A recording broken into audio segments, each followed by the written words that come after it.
Hi everyone, my name is Joshua Lazenby. I'm DJ Laz here at WUSC, and today I'm interviewing a local DJ Kingpin, former DJ and current DJ as well. Yes. And we're going to talk a little music, and we're going to talk a little bit about arts and drafts at the Columbia Museum of Art. Definitely. So first off, how are you doing today? I'm doing good, man. I appreciate the opportunity, man. I'm just sitting in here, old stomping grounds, just bringing back a ton of memories, man. I can imagine. Yeah, this is crazy. This is good. All right. Good. So I'll start off first about arts and drafts. Name one thing that you're excited about doing. I mean, for one, it's arts, and whenever arts are involved, you get to see the creativity of people. You get to see the things that most people don't see, like the things people keep in their head. People can come out and experience it in real life. So, just off the top of your head, what's your favorite exhibit or thing that they have at the Columbia Museum of Art? Well, currently, it's been a while since I've been to the museum, but probably about 2-3 years ago, they had an exhibit about hip-hop in South Carolina. Okay.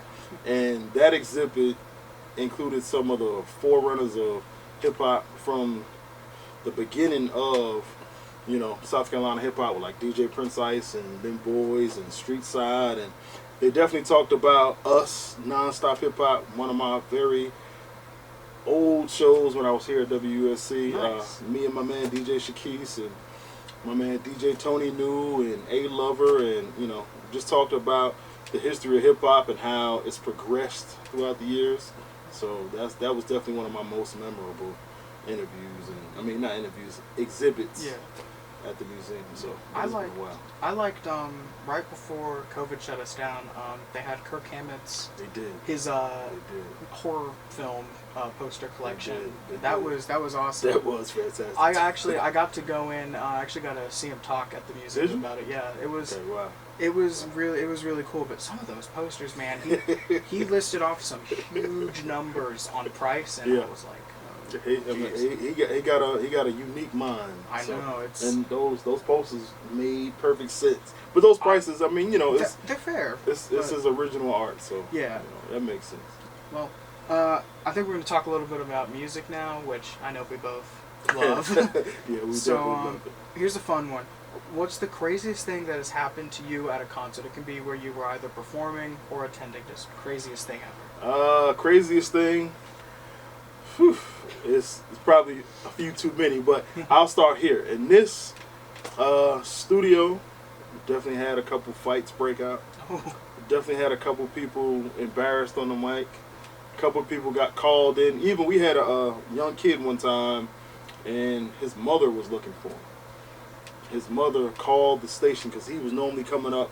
He used to always come up to try to DJ and rap with us, and his mother called the station looking for him. She was downstairs waiting on him, and he was trying his best not to go down there, but she eventually came up the stairs and she laid havoc into him. So that was such a funny time. But let me see. I've been doing so many different events and gigs, but of course the worst is probably just when you're in the middle of a set or middle of a show and the sound just stops. Yeah. But the crowd still loves you, and you can just go screaming at the top of your lungs, and somehow, some way, like it was a point where we had to pull out generators and hook them up to the backs of our trucks just to keep the show rolling. The show must go on. Yeah, it has to go on. So it's a lot.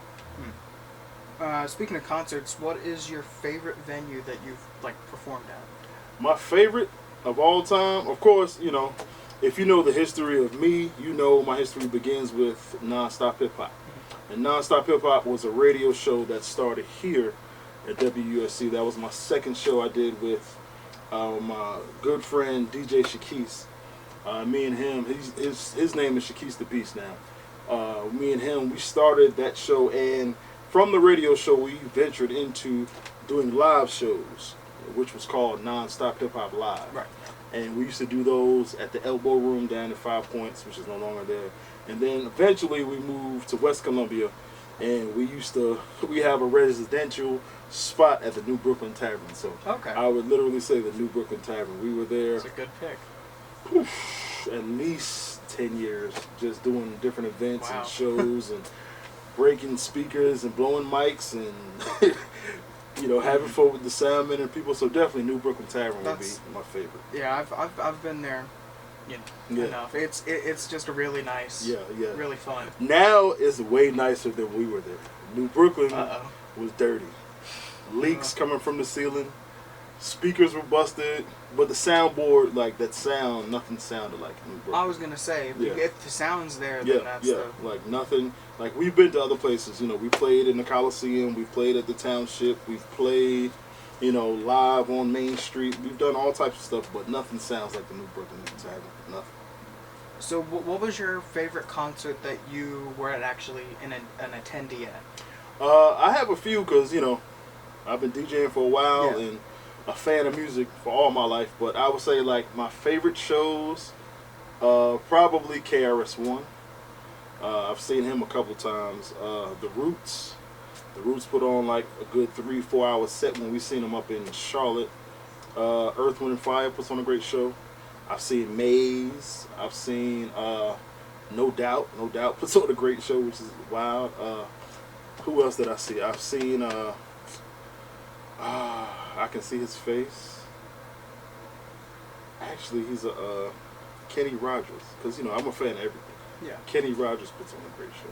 I see Kenny Rogers put on a fantastic show.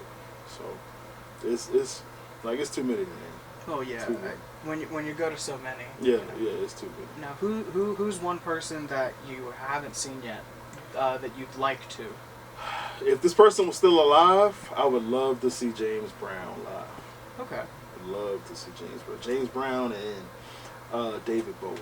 I would love to see David Bowie. Yeah, I'm sure a lot of people would like to see David Bowie. I really would. Like I could imagine, like, you know, the way his music sounds, I could imagine his live show. Yeah, I've heard some live tracks. I'd like to just see him. I bet you he's like electric, like he himself. He's like he has crazy, explosive. And, of course, you know, I'm a '70s baby, and when I was coming up, you know, the king of pop, Michael Jackson, was the person to see. So I would love to see Michael Jackson because you know, people just faint when he just steps on stage. So I would love to do that. Yeah. Well, onto your career as a DJ. Who's your biggest influence in like what you do? When it comes to DJing, I started DJing actually in high school. Okay. I graduated high school in '95, but I started like around '92, '93. But I've been collecting records and cassette tapes forever, and I just started making pause tapes for myself, my friends, you know, family. And then, you know, eventually when I came here, I really got more serious when it came to DJing. Yeah. I had my first show here on WUSC, like spring '96. Okay. It was 567 Productions. That was the name of it because, you know, my family's from the Low Country, and if you know area codes or like, you know, phone digits, 567 was the starter for those. So that's what I named it after. But then just being here and just, you know, gaining my skill and learning the craft and practicing, but definitely. Jam Master Jay was one of my favorites. DJ Jazzy Jeff, DJ Scratch, Pete Rock from Pete Rock and CL Smooth, DJ Mr. C from Big Daddy Kane, Qbert, the Executioners, the Invisible Scratch Pickles, like the list of DJs, Kid Capri, DJ Clue, like it's so many. Like I'm a fan of DJs who love the craft and take the craft seriously. Yeah, I get that. So, we know how you got started DJing, but where did your love of music start? How old were you? Like, what did you listen to? What clicked? Well, you know, of course, you know, nobody can really take credit for the music they fall in love with. You have to give it to your parents or your friends and what you're exposed to. So for me, you know, my mother, my aunts, you know, they were huge.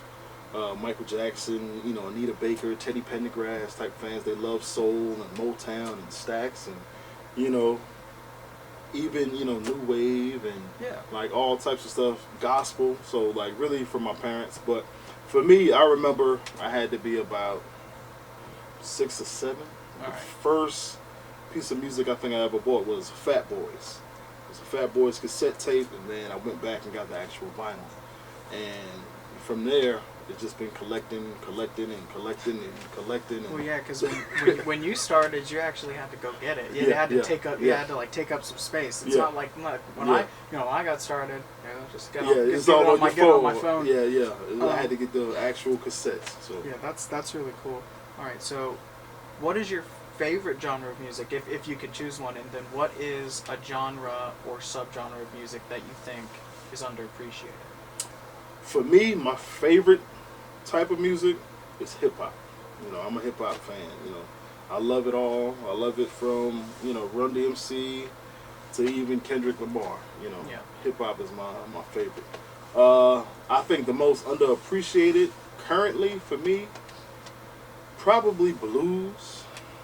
I really think people don't give blues the amount of credit it deserves, because if you think about it, especially when it comes to American music, blues, spirituals go hand in hand. Yeah, it's foundational. Foundational for all music. Yeah, so you mean like the blues music of the past, or like contemporary blues? Because I can't even like think of a contemporary blues artist. Honestly, it's a few of them. Like Kingfish, he's a good one that's out now. But when I say blues, I mean like Muddy Waters, Robert Johnson, Howling Wolf, Bessie Smith. The blues, it's hot, red clay, and mosquitoes everywhere, and somebody sitting on the corner playing a guitar. Like that type of blues. Because, when you really think about popular music, all popular music stems from blues, gospel. Whether it's folk music, whether it's country, whether it's soul, whether it's rock, their very foundation begins with spiritual. Completely agree. Blues. So I really don't think blues gets the credit it should. Yeah, especially I know you mentioned Robert Johnson. I mean, yeah. I'll be the first to admit I did not know about him until 1.5, 2 years ago. Yes. But I mean. But you know about him. Seriously, foundational stuff. Yes. If you are a fan of Dylan, or if you're a fan of Creedence Clearwater, or Nitty Gritty Dirt Band, or he's just great. If you're a fan of anybody who's a guitar player, listen to Robert Johnson. I 100% agree. 100% agree. So, now this one might be a little hard. You don't have to answer it in a single answer, but what's your favorite track? What's your favorite song? Of all time? For me, it would probably be The Message by Grandmaster Flash and Furious 5. The Message, that came out 81, 82. Okay. And, at that time, I was born in 77, so I was about 4 or 5 when it came out. And, I can't say I was a master musician then, but I was a fan of music. And, I grew up listening to, like I said, Michael Jackson and Earth, Wind & Fire. And, but when I heard Sugar Hill Gang and Planet Rock and that style, it just, it was just something in me that made sense. But then when I heard The Message, it just made more sense because I grew up in New York. Right. I'm from Harlem, New York. And growing up in New York, just seeing everything that he's rapping about. Broken glass everywhere. People pissing on the stairs. You just don't care. That type of stuff I'm seeing when I'm young. So it just hit me and just resonated with me. So. What's a festival or a concert or even a venue that you haven't played at that you would like to play at some point? Currently, I would love to play at William Bryce Stadium live, or even the North Charleston Coliseum. I've been to these places for different events, but just here locally, I would love to do that. And of course, like I said, I'm from Harlem, so I would love to play at the Apollo. I never played at the Apollo. I've been to a ton of shows, but I've never played there. So, but I would love to do that. Yeah, William Bryce would be fun. William Bryce would be wild. It would be wild. I mean, I would do everything I can to make sure that they pack the seats for you, man. Yeah, I appreciate it. So shifting gears a little bit, you are the owner of Turntable City in Lexington. I am. And I can't remember off the top of my head. You opened in 20. I opened in 2016. 16. Okay. 2016. Nope. Oh, I thought it was 2017. Okay, that's what I was thinking. The end of 20. Because this year will make 5 years for us. Yeah. So, but Turntable City began as my love for records, and you know, living in Lexington, I've been living in Lexington, South Carolina for a while. And, you know, I've been collecting records forever. I've worked at Papa Jazz. Yeah. Shout out to Papa Jazz. You know, I love Papa Jazz. They're still family. I've worked at Manifest Distant Tapes. You know, I did some stuff with Sounds Familiar. Done some stuff with Scratch and Spin. And all the local stores that have been around for a while. Yeah. But I was like, we need something where I live. You know, and Turntable City just began, for one, for my love of records, and then for two, I just had a garage full of records. Yeah. And I had to literally do something with it. You know, my wife couldn't park in the car, and Oh my I was gosh. like, I just had to do something with it. But you know, I'm a fan of record stores. Like, you know, the actual going to a record store, grabbing a record, finding a record, inspecting a record, something that you can add to your collection. You know, I love it. So I don't know how to word this. When did the records and the cassettes and CDs and just physical media, was there a point where it became more than just a medium to listen to music? Like, when did it become like a collectible in your mind, or has it?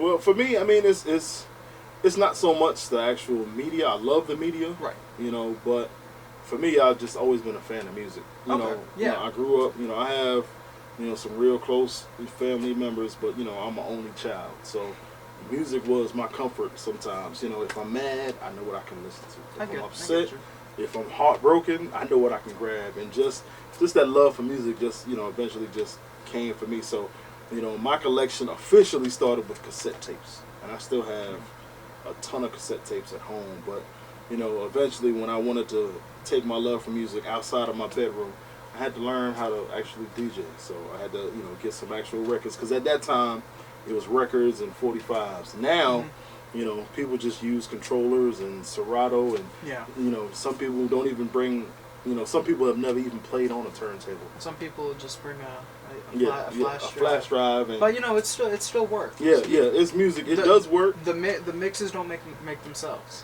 they Someone's don't. got to do it. Yeah, somebody definitely has to do it. So, on the topic of like collecting media, what do you make of the fact that there's a lot of like music that you can't get your hands on, like on the streaming services, and then people go and they have the physical copies, and they won't upload them to YouTube. They won't make them available to listen and stuff like that, but they go for these outrageous prices, and that's how you gotta listen to it. Yeah, now, I mean, you know, the price, like, people who do that, doing it for the wrong reasons.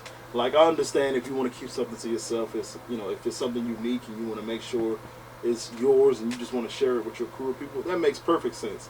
But, you know, if you want to share it to the world and you want to, you know, put outrageous prices on it, you're just doing it for the wrong reasons. So, you know, everybody's here to enjoy music. There's not a person on the planet, I don't care what anybody says, there's not a person on the planet who does not enjoy some type of music. You may not like hip-hop. Yeah. I may not like heavy metal.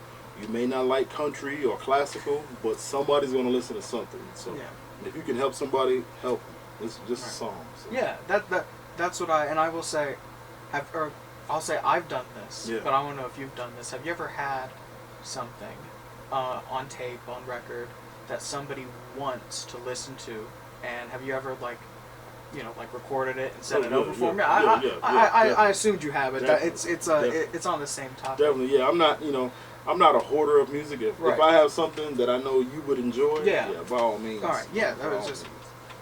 And so speaking of this is what it's been building to. Have you heard of the Wu-Tang record that can't be released for, I forget how many years it is. It's over 100 years. The Shaolin record. I know what you're What's your take on it? I think it's crazy. I think it's crazy. I agree with you, but you know that's when music becomes business, greed, politics. Because I've heard a snippet of some stuff from it. Oh, really? Yeah, this might have been probably a year or two ago. Somebody posted something up on, you know, YouTube. Now I can't tell you how authentic it is because I never heard the whole thing, but like that's just something that's just crazy. Like, you know, the fans want to hear it. Eventually, it's gonna come out. It's definitely gonna come out. Sometime it's gonna come out. Yeah, I read come out. I read somewhere that they might be doing like exhibitions. Yeah. Where you can go and listen to it. Would you be going? Definitely. But that's what I'm saying. That's, if they invite people to listen to it, you'll see it the next day. Somebody's going to someone's going to go in with a tape recorder, a little lapel. Somebody's like going there because they'll come up with all types of rules, no recording. But you're talking about humans. Humans break rules, so somebody's definitely going to record it. Yeah. Put it out there. So, what is your favorite physical media that you own? Doesn't have to be rare or anything. Could be a one in a million, Billy Joel or anything. Let me see. Like my favorite genre is hip hop. My favorite producer is Pete Rock. My favorite MC is KRS-One. But KRS-One, from him, it would be an album when he was a part of the Boogie Down Productions called Edutainment. That's my favorite from him. And then Pete Rock, he was a part of the group Pete Rock and CL Smooth. They released 2 albums, 3 albums actually, an EP and 2 physical albums. One in 92, 94, and then the EP was 91. So they created my favorite album of all time. Okay. The Main Ingredient, that's the name of it, by Pete Rock and CL Smooth. I wish I'd have had a copy. If I had a copy, I would post it, but that came out like 94, 95, and like not a big vinyl release. No, it wasn't, because it took me. I remember buying the tape, and actually I bought the tape when I was in high school, and I bought it from Walmart, which is crazy. I can't imagine buying cassettes at Walmart. I did. I bought it at Walmart in Mount Scona, South Carolina, so that's low country. I bought it from there, and then I was looking for the vinyl since, and I didn't find it until probably 2003. And I assume expensive. Or when I got it, I was working at Papa Jazz, so it came in with the collection. Somebody brought the collection, and before somebody even priced it, I just slid it off the top, put it to the side, and that's another conversation for another day. So, but yeah, definitely Pete Rock and CL Smooth, the Main Ingredient. That's really cool that you've got copies of your favorite album. Yeah, I actually have signed copies because I've seen them in concert. Oh wow! So I got a couple signed copies. I got a couple different color variants. Oh jeez, I can't imagine to think you have a physical copy of your favorite album. Yeah. And so I assume you handed it to them. It's not like you sent it to them and they you met them and talked to them. Yeah, I met them, talked to them, took pictures. Dude, brought my entire collection because like I said, I'm a fan, and when it comes to music, I like to be complete. Now it's a lot of stuff I don't have, but I walked into the club. They let me in with a crate of records because they knew I was a fan. It was like if someone's walking in to the venue with a small record store worth of stuff, they're not going to cause any problems. So they let me in, and I waited till the end of the show, and both of them signed my entire collection. So, wow, which is great. So, but and I've been a ton of concerts, so I have autographs from Jay-Z, from Nas, from Black Thought, from Pimp C, Guru of Gangstar, Slick Rick. I got autographs from Hootie, so like all types of stuff, man. So I can't imagine. Hopefully, I'll be able to go to that many concerts. It's coming. The world is slowly opening back up. So coming back. Yeah, concerts are going to be heavy now because everyone wants to go now. Yeah, of course. Wasn't Coachella just recent?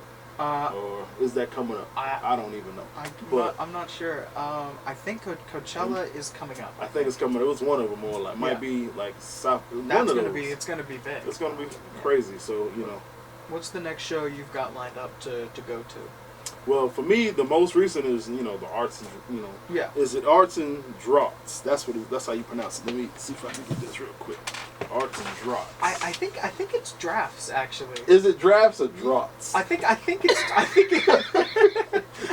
it's Drafts because it's like arts and crafts, but that's what drafts. I was thinking. Yeah. But because they sell beer, Draughts. That's what I was thinking. But I don't know.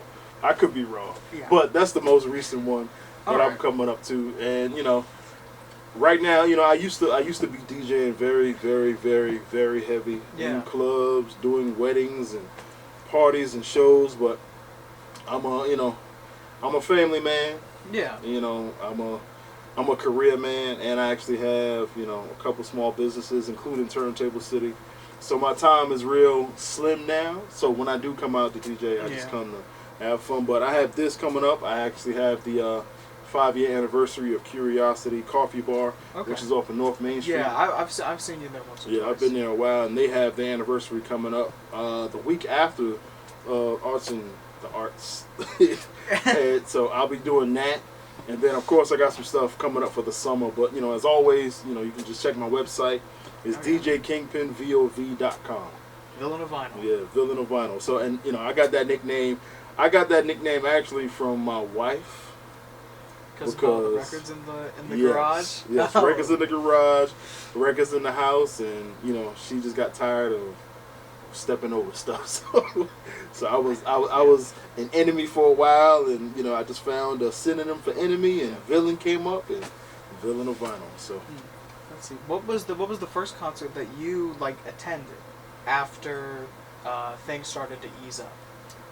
For me, I really haven't attended any concerts yet. Everything that I've been attending, you know, just been online, like the verses, like, you know, from Swizz Beatz and Timbaland. That's really been the biggest thing. But I really haven't been to any concerts yet. You got any planned? I have some planned. There was the Maxwell concert. Maxwell and Joe, and there's an Erykah Badu concert coming up too. I think I'm going to that one. I'm thinking about doing that one. So, but there's a few that I have planned. I just, you know, we just haven't done it yet, but we definitely will be soon. And I understand. It's we got to get back into the swing of it. Yeah, got to get back into it. So I forgot to ask this one earlier, but who is your favorite DJ or performer that you've you know, like performed with on stage or been in the same set with or something along those lines? I've DJed for thousands of artists, especially here in South Carolina. I've opened up for like MC Light, Big Daddy Kane, and Kumo D, and but I think for me personally, is a good friend of mine, Fat Rat Dazar. He's definitely been, you know, he's a brother to me. You know, we don't talk as much as we should, but I definitely enjoy, you know, working with him and doing stuff with him. So I think, yeah, definitely him. And then, you know, we've done stuff with Beat Junction Project, which is an old squad of, you know, crews that this had to be like 98, 99, 2000. So it's been a long time, but there's a ton of them. So. Well, I'll say you're kind of living the dream for a lot of people. Yeah, just a little bit. I need some of the money though. I mean, I'm jealous. Yeah. The record store, man. Everything. I'm on the right path. Yeah, you're definitely there, man. Because you know, if you're around music, you'll always be in a good space. You know, always in a good space. Well, those are all the questions that I've got for you. If there's anything else you wanna, any words of wisdom. Well, let me ask you something. What made you come to WUSC? Why did you want to become a DJ? Oh wow, I didn't expect to get interviewed. Obvious answer, the love of music. But it's a way to show people the music I like. I can post stuff. Yeah. I can text people about stuff. But there's something about, and it might sound a little weird. It's a position of power when you're entrusted with a whole FM wave for like your whole city. I grew up here, my city from Irmo. So like I'm like, when you go to 90.5 from 2 to 3 a.m. on Wednesday mornings, it's me that I'm in control of what you get to hear, and so it's like I have to make sure I'm putting on good stuff, but I have to make sure that it's good stuff that other people want to hear. So it's a balancing act, and it's kind of pushed me towards new artists. That's good. Well, any words of wisdom I could give you, man, just keep the love for music, man. Just keep doing it. Because, the older you get, you're in college. College brings responsibility. It brings bills and other things when you're finished. But if you want to do the music, just do it for the love and make sure you don't lose that love for it, man. section. This has been an interview with DJ Kingpin and DJ Laz. I hope you all enjoyed it. Any last words? Thank you. Definitely to you, DJ Laz, DJ Kingpin, Villain of Vinyl. Started here at WUSC, Nonstop Hip-Hop, Nonstop Hip-Hop Live, Love, Peace, and Hip-Hop, Turntable City. You know, we're here. DJ Kingpin, Villain of Vinyl, DJ Laz, WUSC 90.5 FM. Come on, man.